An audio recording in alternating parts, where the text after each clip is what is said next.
Hello, it's Monday. It's 7 o'clock Eastern. That means we got a What's the Big Idea? Of course we do. We do every Monday. Oh, now I'm getting my alert that we're going live. Yes, I know that. I'm the one doing it.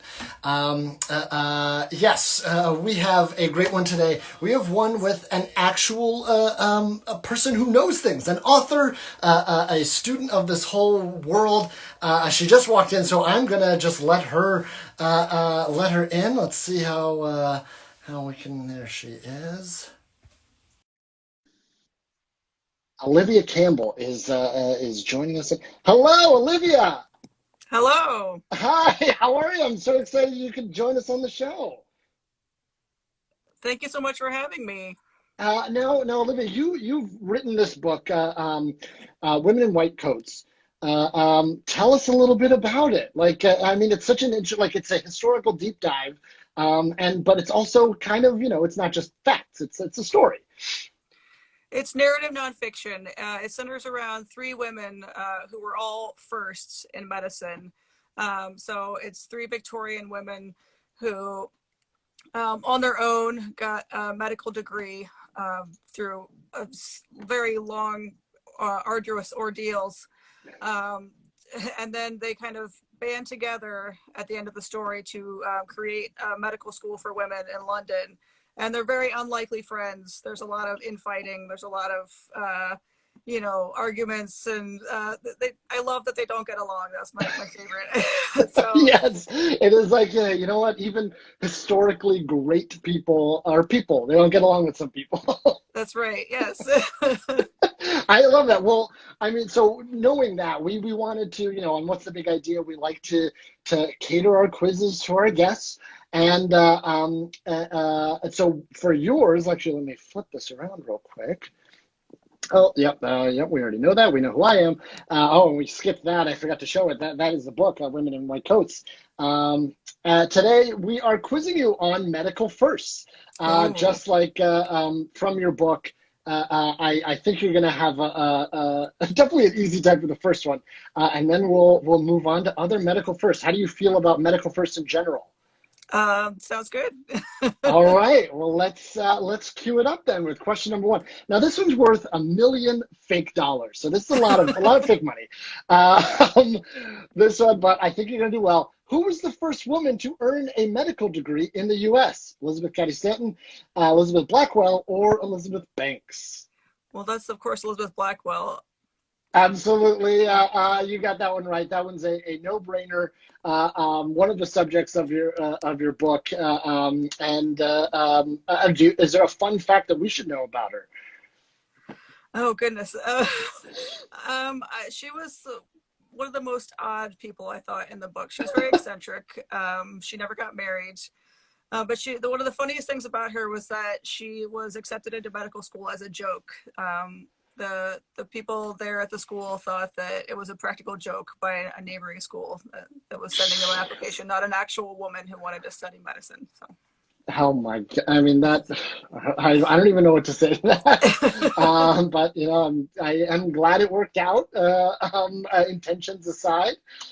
All right. Well, obviously, you nailed that question. No brainer there. You're a current running tally of $1 million fake dollars. Let's see if we can increase that to 11 million, because this one is 10 million fake dollars. A million's, chump change. This one a little bit outside of your field of expertise. We'll see. Who was the first person to separate conjoined twins attached at the skull? Was a future what? Had not yet become this. A future astronaut, a future cabinet secretary, or a future divorce attorney? Oh, that's tricky. I'm going to guess cabinet secretary. Cabinet secretary, let's find out. Yes, a future cabinet secretary. It is Dr. Ben Carson, who was Oh my.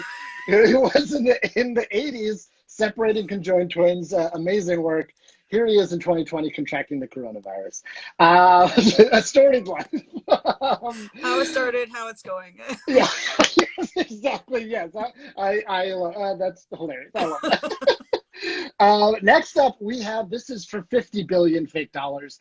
I mean, we're really just going for broke here. Let's see how you handle this one. This one is, what was the first 3D printed organ? Was it a bladder, a heart, or a bonus appendix? Which do we think? I'm gonna guess bladder. Bladder. All right, let's find out. It is a bladder, yes, No and it way. still works.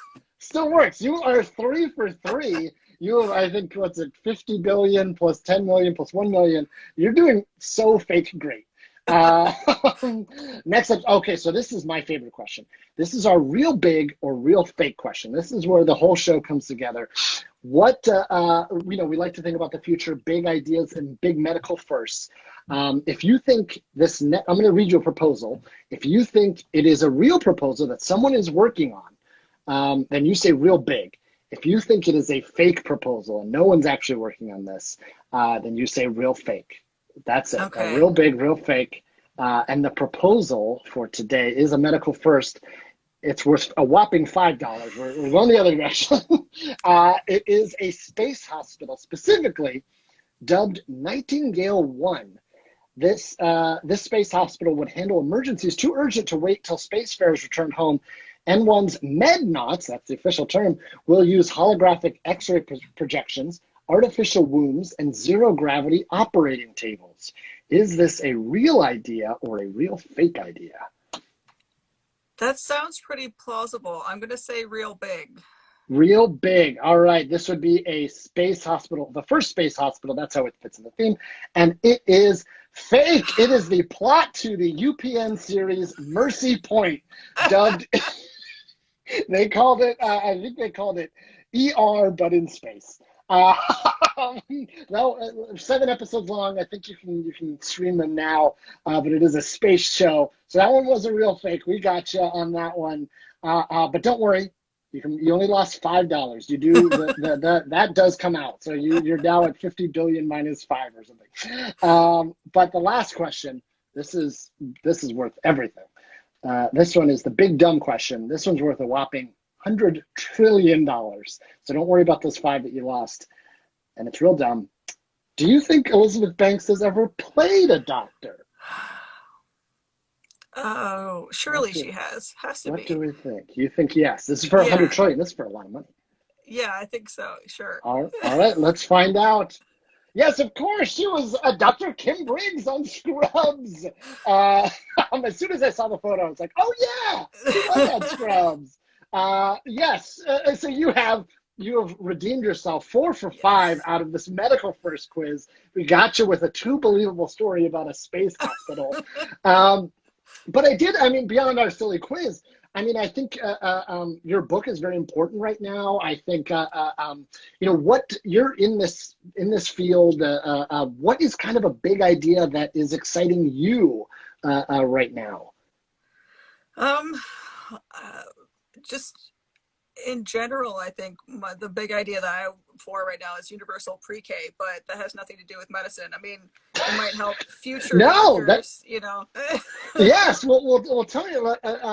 Universal pre-K. That is, daycare is in that kind of care medicine field. I think that is a perfectly one. I think in general it's a great idea, and I think it is apt for a medical quiz show. What exactly makes that come to mind for you? Probably my kids,